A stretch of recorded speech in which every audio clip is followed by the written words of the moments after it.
Mbona kunyata tena? Kuna shida gani?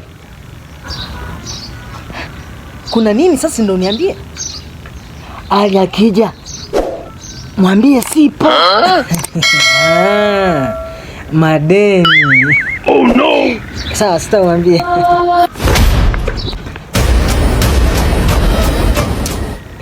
Madeni atakuja sasa, unalipa tu deni la watu. Wewe mpaka kudaiwa, si unalipa tu deni la watu.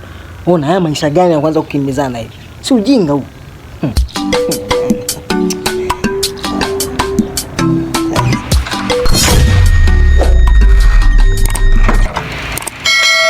Karibu tupo. Asante.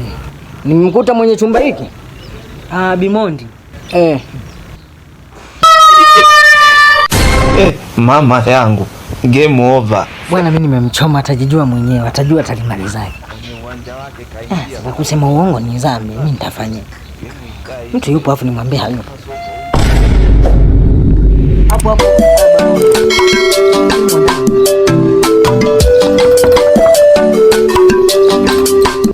Wewe hata kama ukiendelea kujificha humo ndani, huyu jirani yako kashaniambia kwa humo ndani, inabidi utoke tu jisalimishe.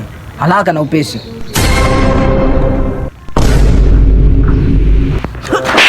Wahenga wanasema mbio za sakafuni siku zote zinaisha ukingoni. Ulifikiri utanikimbia mimi? Sasa hapa kilichonileta ni hela yangu baba. Hela yangu. Nataka pesa yangu. Iwe sijui umetaka nini, sijui nini, mimi sitaki kujua. Rogo mimi nitakupa. Nini sasa utanipa lini? Kila siku unanirusha tu. Nikija hivi unanikwepa. Na hapa leo uko umeshampanga sijui mwenzako huyu kwamba aseme sipo. Sasa nimeshakukamata. Naomba tu univumilie kwa leo. Hela yako nitakupa kesho. Hela yenyewe ina mwaka mmoja, alafu bado unaniambia nikuvumilie tu kesho ndo unanipa hela. Sasa ninachokitaka ni hela yangu. Nakupa masaa hayo matatu, hiyo habari ya kesho na jibu.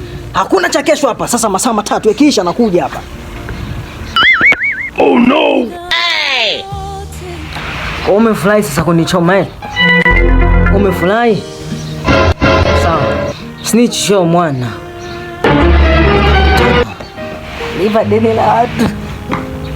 Utakimbia mpaka lini? Usiku wa giza ulipoingia, kilio cha mwisho